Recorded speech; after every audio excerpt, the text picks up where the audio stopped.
Tune in. Tune in. Tune in. It's the power of the game. It's the power of the game. It's the Power of the Game podcast by Golf Saudi. Hello and welcome to another edition of the Power of the Game podcast with myself, Robbie Greenfield. And we're delighted to be joined in this episode by a very, very special guest, a man who's been at the top of his career for the last 5 decades. He's a titan of his industry. He's a pioneer. He's a trailblazer in the field of tourism and hospitality. And he's also the vice chairman of the Forbes Travel Guide as well. His name is Jerry Inzerillo. And in 2018, Jerry was appointed the CEO by royal decree of the Diriyah Gate Development Authority, one of the most important projects taking place in the Kingdom of Saudi Arabia. It has a $20 billion first phase. So much in terms of the history of the country is wrapped up in this project. So much in terms of the cultural and entertainment aspect will be incorporated into the development, and golf will play a pivotal role as well. A certain Mr. Greg Norman crops up in this conversation. He has a leading role to play in the Diriyah Gate project, but let's get Jerry's take on how and why the game means so much to him.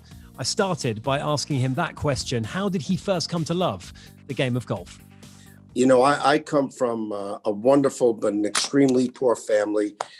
We were an urban family in Brooklyn, New York. So really our sense of sports was running out in the middle of the street, and playing stickball. So golf in our youth was, especially in the American context in the 1950s and 60s, prestigious but aristocratic.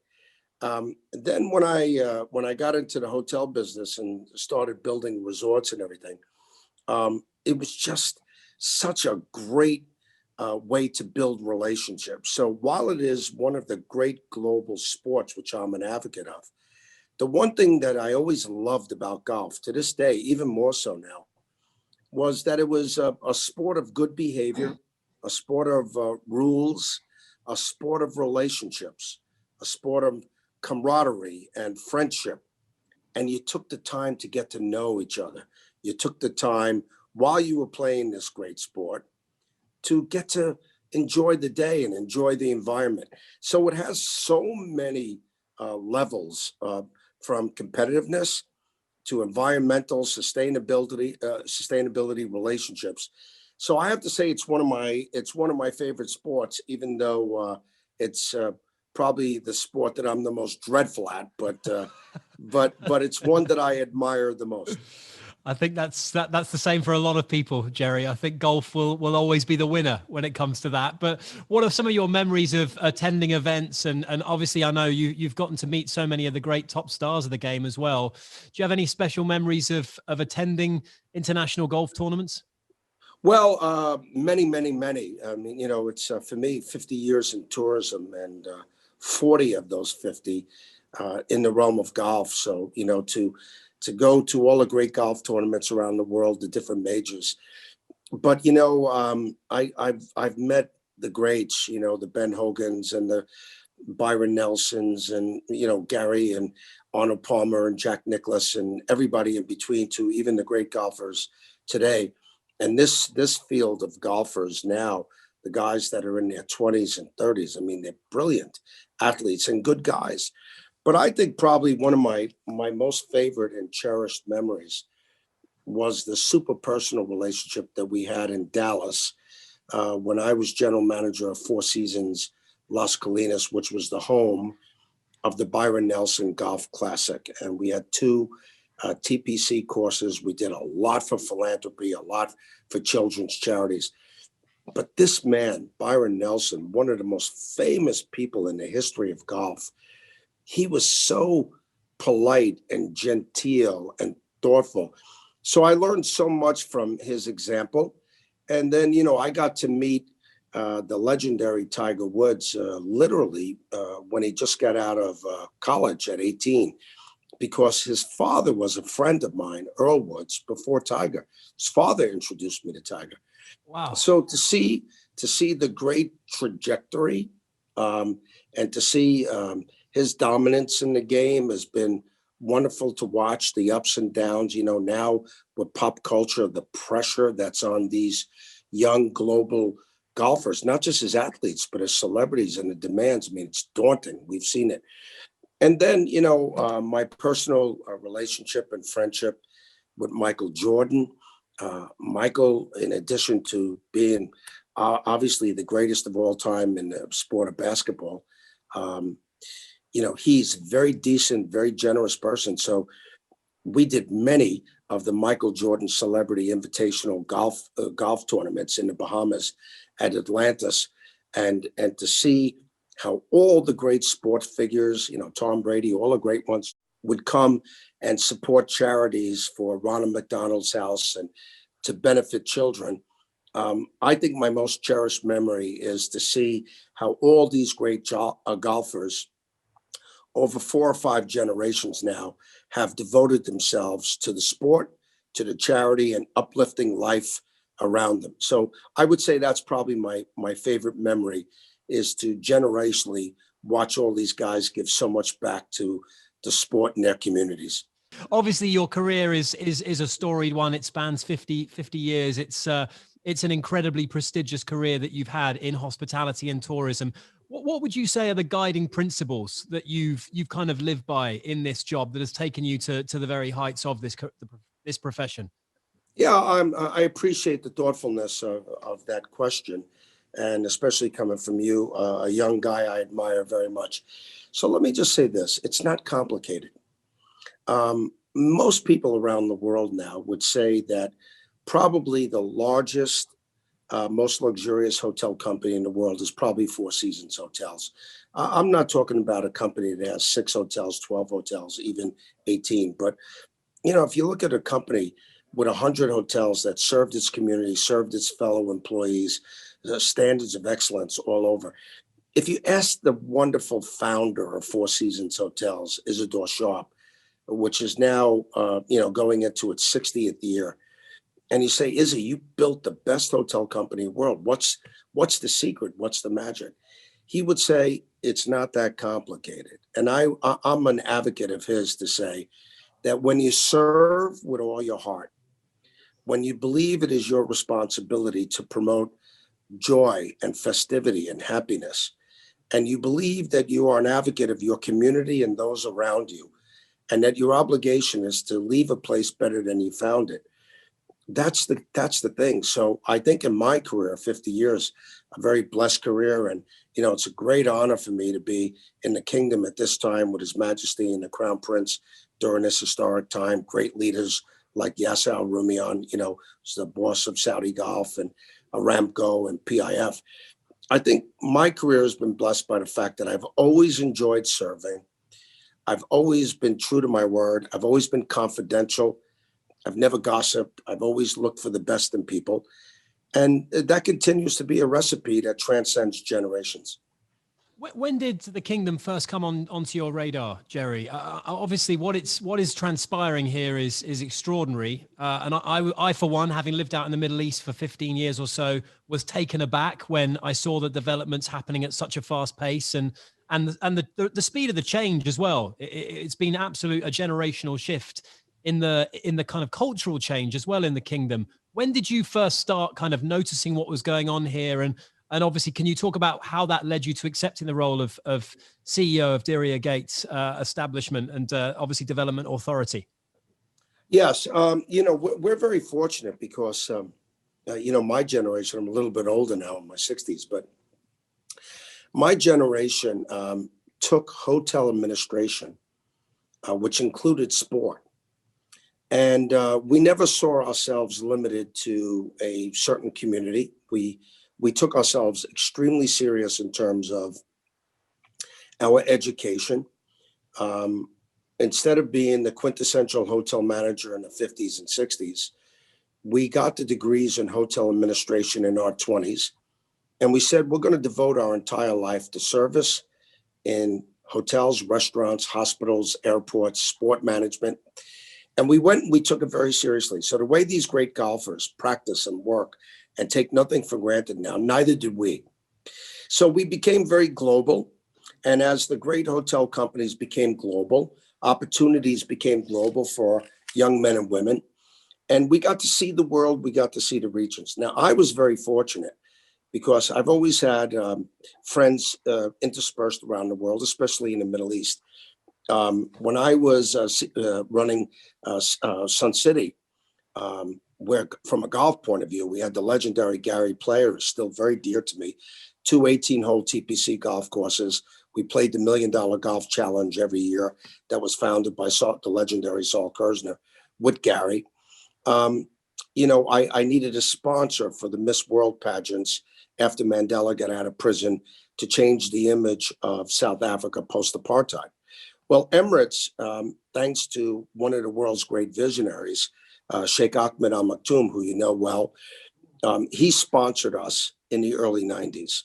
And that led to us getting a great indoctrination to the Emirates. It led to us going in 23, 24 years ago and building the Royal Mirage there that you know very well, thanks to the leadership and the vision of Sheikh Mohammed Al Maktoum, and then the wonderful Nayem family, Mohammed bin Zayed, MBZ, as we call him, to our affectionate MBS, or Mohammed bin Salman, our crown prince. We got to do Atlantis there. So I had a lot of Saudi friends. I came and studied Diriyah 25 years ago. It wasn't in the beautiful condition, and it wasn't even UNESCO recognized as it is now, thanks to the governor of Riyadh, now our beloved His Majesty the King Salman. He restored the birthplace of the Saudi kingdom. So it's been on my radar. Now, King Abdullah visited Sun City in South Africa. We're very well known to a number of Saudis. We've been blessed with great Saudi friends for over 30 years. But things changed when His Majesty became king. And they further changed when he said, I'm going to put a young, dynamic crown prince in because I believe very much in the future of the kingdom and the country, fueled by the fact that so much of the population is under 30. And now to have, a nuclear-powered Tom Brady, as the crown prince who can throw the ball anywhere. I mean, the crown prince in a sport metaphor is one of those rare talents that could see the whole field and he could see all the yard lines. I mean, he's a fairly extraordinary talent that way. So when they gave me the opportunity, when they called me and said, Jerry, you know the kingdom, you know us, you know where our hearts are, you know Diriyah. We would love if you would put this place on the map and make it one of the great gathering places in the world. I said, look, at this point, it would be my great honor to do so. And I've been CEO nearly 3 years now. And it has turned out to be one of the great honors, if not the great honor of my career. So very, very blessed to have this position. We have a very big master plan. The first phase of Diriyah is $20 billion US. There's a huge commitment to sport, huge commitment to golf that we can talk about. But to work every day with the Crown Prince, the board, on my board is the wonderful Minister of Tourism, His Excellency Ahmed Al Khatib, the amazing Minister of Culture, His Highness Prince Badr, top historian, Dr. Fahad Samari, top engineer, Ibrahim Al Sultan, the boss of the very prestigious, very prolific Royal Commission for Riyadh City now, Fahad Rashid, the former mayor and top urban planner, His Highness Prince Abdulaziz Ayef. So, I'm surrounded by, people that are heroes to me. And that makes the job a lot of fun, in addition to the soon to be 900, superstar Saudi team that I get to work with every day. Diriyah Gate, Jerry, if you can we paint a picture of it for those not familiar with it? Obviously, you've got the very historic Wadi Hanifa site, which is an important component of it. But as you mentioned, there's so many different strands to this $20 billion first phase development. Can we get like an almost a bird's eye view of exactly what? Yes, I mean, if one were to go up to 100,000 feet in a minute or two, one could say that located in one of the most famous oases in the world, as you said, the legendary Wadi Hanifa, with thousands of years of history, and certainly very prolific documented history for the last 1,000 years. About 400 years ago, people settled there. It was prolific in water and sustenance, in the cool palm groves in the middle of Riyadh on the trade routes. So people said, well, let's rest here. Let's recreate, let's relax, let's settle. And people enjoyed it. And what happened is that it became the creation of the first Saudi state and the first capital. So the Wadi Hanifa gave birth in very basic materials of mud and palm fronds and straw and timber to what would become a mud city, a cultural historical site in the middle of what is now Riyadh, like a ray of sunshine. Diriyah became the birthplace of the kingdom and the birthplace of the Arabian Peninsula, and the House of Al Saud, which in its latest manifestation has been run by one family for nearly over 120 years. So Diriyah is the birthplace of the kingdom. It's the House of Al Saud. It's in its principal city that is 7.2 million people, with the Crown Prince just laying out a strategic vision to take it to one of the most prolific cities in the world, to 20 million people. Certainly a lot of that growth will happen by 2030. So because it's not a theme park, because it's the birthplace of the kingdom, we're prepared to take Riyadh to 25 million visits a year on the 100 million visits a year that we will attract by 2030 as part of Vision 2030. And tourism will account for 10% of global GDP from its current 3+%. So Diriyah is going to play a major role. There's many, many sites around the kingdom. Obviously, the beautiful Red Sea, historic Jeddah, Al-Asa, the beautiful Al-Ula. We have 5 UNESCO World Heritage Sites. So the kingdom is ready. Thanks to His Majesty and the Crown Prince, we opened up to tourism in September of 2019 to 45 countries plus Macau and Hong Kong, 49 countries.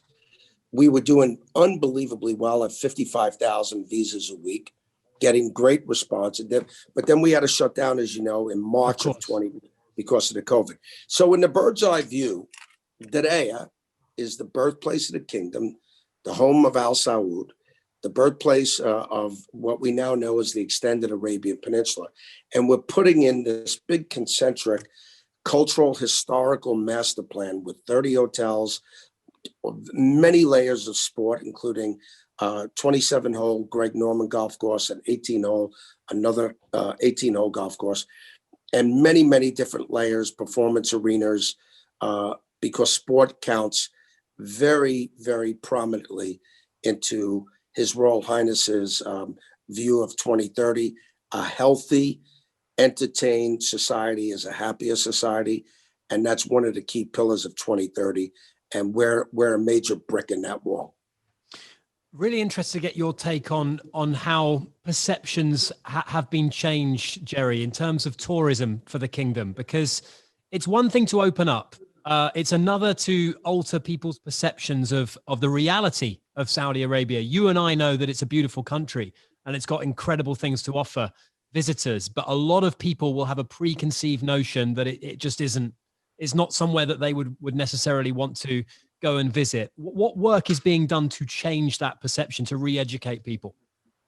Well, first of all, this is right. Now, no one in the kingdom, especially its leadership, is naive, and no one is in denial to know that there are not negative forces out there or stereotypes or preconceived notions that have to be overcome. But we're very, very encouraged because we know at least 2 things. One is that as a country, from a topography point of view, it is a staggeringly beautiful country, as you know. So if the kingdom wasn't open for 90 years and no one got to visit, then you have very limited sources, and those sources could perpetuate the fact that Saudi Arabia is only deserts and camels. And, when you have snow up in the north in Tabuk, beautiful rivered valleys in Asir, the 45% of the Red Sea, UNESCO World Heritage Sites, a rich multi-hundred-year culture and heritage, great food, costuming, music, dance. So when we opened up the kingdom for the tourism with the visas in 2019, one of the things that was staggering, and this is the great thing about social media, Instagram posting, is that now you don't have to wait 3 or 4 years for that message to get out, because people were posting in real time and everybody was saying, that's Saudi Arabia. Now, the other thing that the Crown Prince did, which was brilliant, was to upgrade the Saudi Commission of Tourism and Heritage to a full ministry, and put His Excellency Ahmed Al-Khatib, who put together a rock star group of people in the ministry, the Saudi Tourism Authority, the Saudi investment initiatives, which are driving a lot of micro entrepreneurialism and, to promote it. So the second big thing was to get the images, and the Saudi Tourism Authority and the Saudi Ministry have done a brilliant job on that, as the Ministry of Culture have done. But most important, what we found out from the data when we opened up the kingdom is something that and something that I've known for 30 years, which is probably the one thing that's our greatest strength. And it was a pity that it wasn't well known around the world until now. And that is just how warm, hospitable, welcoming, and generous the Saudi people are. So when people came here and they were treated so wonderfully, they said, we can't wait to come back because there's a lot of things to do. So we're very confident about that, because we know the kingdom is not one of these bucket list countries. Been there, check it off the list and not go back. We know people will come time and time again. And all the research, all the data, everything points to that, which makes us so thrilled, because now we're putting billions and billions of dollars into the tourism infrastructure to ensure that when people come here, they have a big time. How has the industry, Jerry, your peers, the kind of the top bosses in the industry, how have they reacted to what's going on in Saudi Arabia? Has it energized the global tourism industry to a degree? Well, they're super psyched, and we were in September of 2019.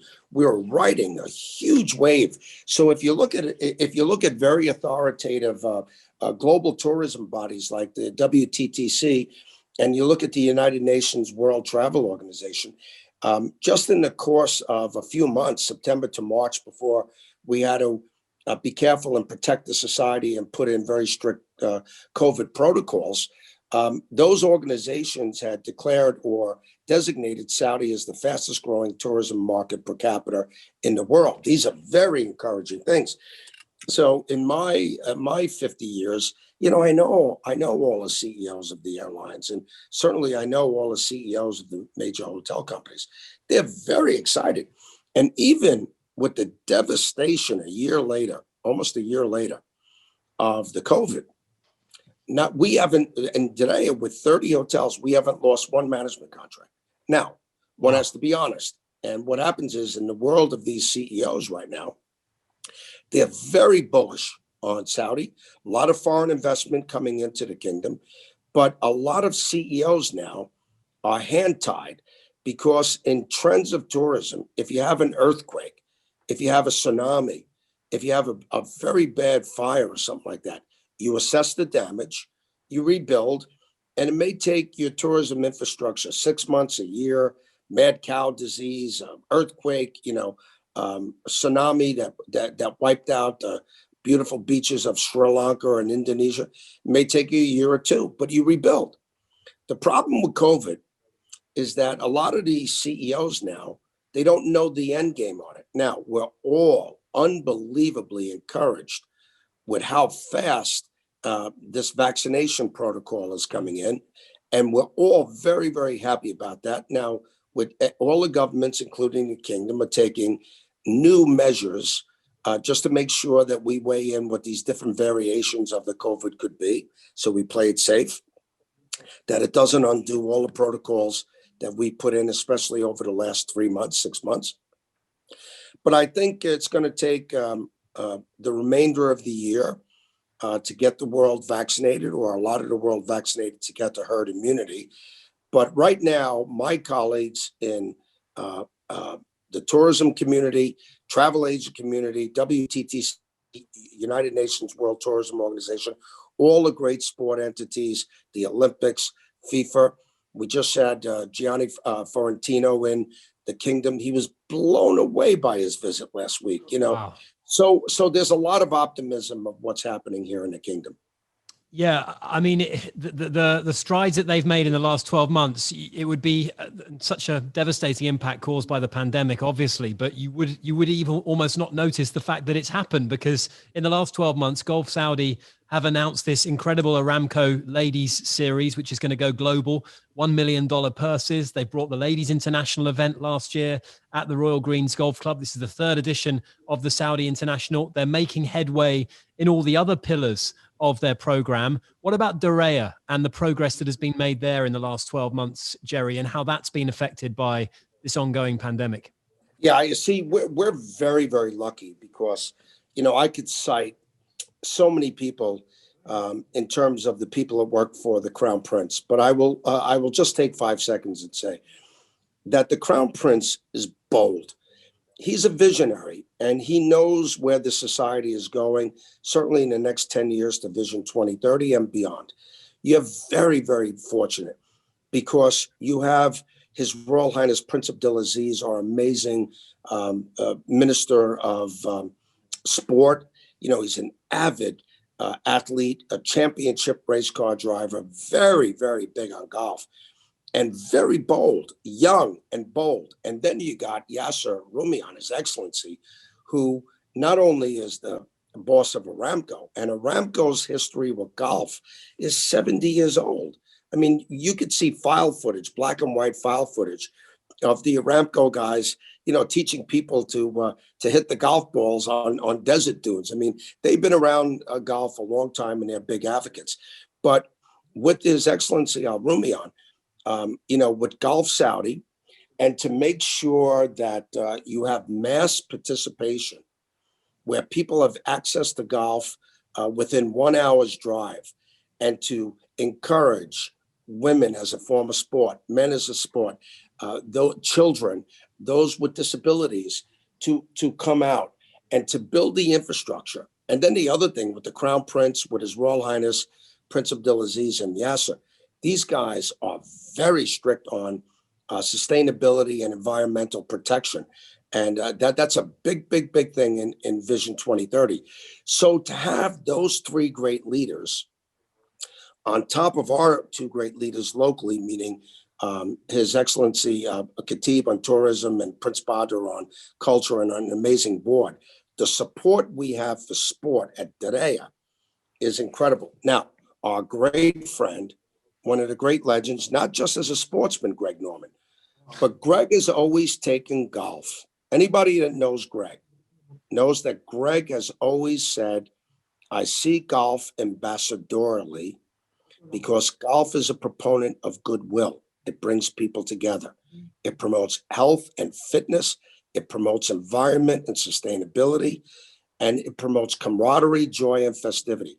So for us to have Greg, thanks to His Excellency Al Rumian and Majid and all our great colleagues, Greg came on the inaugural celebration of Gulf Saudi.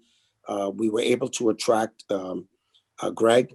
We are under construction. We're in great shape on a 27-hole amazing golf course in the middle of the Wadi Sfar, one of the Diriyah Gate developments, central, in Riyadh. Then we have another 18-hole golf course that we'll be announcing who will spearhead that up. But one of the great names in the kingdom, great names in the world of golf. So we're going to play a big role on that because we believe deeply what the Crown Prince says. If your society is fit, if they have a beautiful exterior environment where they can go out and recreate, parks, golf course, stadiums, if the society is entertained and recreated, if the society remains true to its family values, which Saudi is known for, to its religious and community values, you're going to have a very healthy society for 2030. And the Crown Prince and all of his ministers are moving the kingdom very dynamically towards those goals. And we're following suit on that, including a new 20,000 seat sport arena that will be dedicated to all different types of sport. And anybody that knows Diriyah, not only are we golf, but we have a 400-year history with the Arabian horses. We're doing a lot with the equestrian side of the Olympics and with the Asian Games that we'll host in 2034. So we're very tied to sport. Greg himself, he's got a portfolio which is fantastic. It's international. He's designed so many courses around the world. The course here in Dubai, the DP World Tour Championship host venue, the finale of the European Tour, Greg's Earth course at Jumeirah Golf Estates. Has he spoken to you about his vision for his 27-hole layout at Diriyah? Yes, he has. I'm very fortunate, Robbie, because I consider Greg very, very dear to me. I've been around, in the top 50 names of golf, I've been around pretty much all of them. He's someone that I feel very close to because he is not only a legend in the sport and a great champion for the sport, but he's always been devoted to using the sport to develop young people, to serve his community, to serve the countries, and to be an ambassador. So he's very, very dear to me. And all the great things you hear about Greg Norman, not only does he deserve it, but put an X on the end of that, okay? Now, his vision, because the Wadi Safar is a natural wadi in the middle of Riyadh. It's an arid environment. So we're not doing anything tricky or cute. We're restoring the wadi to what it was. But of the 27 holes, 15 of them are plateaus. So the views are just breathtaking. Wow. And what he's going to do in the wadi, but to restore the wadi where the water will run naturally when it rains during the year and dry up when it doesn't. He's producing one of the most environmentally sustainable, most beautiful courses. But what Pebble Beach is to the ocean on the west coast of the United States, I can't imagine looking at the drawings that there will be an arid wadi course more beautiful. And Greg has told me on many occasions that he thinks that this particular course will be his tour de force. The Crown Prince has approved the design for the golf clubhouse and the amenities around the clubhouse. It is breathtaking. And we can't wait sometime a little later on this year when we can issue the renderings to your good self and the press, because the helicopter shots, and when we do major tournaments, PGA tournaments or whatever His Excellency Al Rumian wants to do there with Greg and the other great golfers that are involved in us. I mean, the television shots and the gallery shots are just going to be breathtaking. But it's an amazing course. And the other 18-hole course, where it's located, it's in a valley where one of the finest resort hotel companies in the world will be announcing it shortly, overlooks this 18-hole course. And the Crown Prince is unbelievably excited about it. So Riyadh is going to have a very big presence in the global international community golf, but it's meant really to get the Saudi society fit and healthy and to expose, 1 million people to the sport of golf that have never participated in it before. So this is a big goal of Golf Saudi. And Majid and his amazing team, His Excellency, are well on their way to accomplishing those goals. Can you give us just a semblance of the timeline as to when you expect Greg's first 18-hole course to be completed, Jerry? Yes, well, we're taking an assessment now. I'm very pleased to say that Greg, in his surveying, we've not only assembled all the land, but Greg has finished the initial leveling and site preparation. If anybody comes out there with us now, there are it's not just the Wadi Spa, because that's a big development of beautiful large home estates, and it's a master planned community that will have animal reserve and other breathtaking amenities, other sport amenities that we'll be announcing shortly. But we're well on our way, and that course will be completed very shortly. I think I can't imagine that it would take more than 2 years to finish. And the conversations that you're having with His Excellency about potentially events, because I know that, Greg has a track record of designing courses that host events. We have the Saudi International over at the Royal Greens in Cake. But as more courses come online, I know there is a desire among the leadership there and among the leadership of Golf Saudi to have more international tournaments. Is that a conversation that's ongoing with Diriyah? Yes. And obviously a lot of the conversations, and you have an extremely close relationship between Ministry of Sport and I know most ministers around the world, but you cannot have a more passionate person that loves sport more than His Royal Highness Prince Abdulaziz. And he's one of these global personalities. I mean, I'm sure he wouldn't like me saying this, but I'm going to say it anyway, because he's so internationally charismatic and charming and a great advocate for Saudi Arabia, like the Crown Prince is, as Yasser is. So they've got big plans. And you think about how bold they were 3 years ago. On February 25th, that night, I'm leaving after I do this wonderful visit with you. I'm going on the track to inspect the track now with the Formula E team. What the kingdom is doing in motorsport and horses and, Asian games, and hopefully one day with the Olympics. But there have been ongoing conversations about major commitment globally to golf, including major golf tournaments.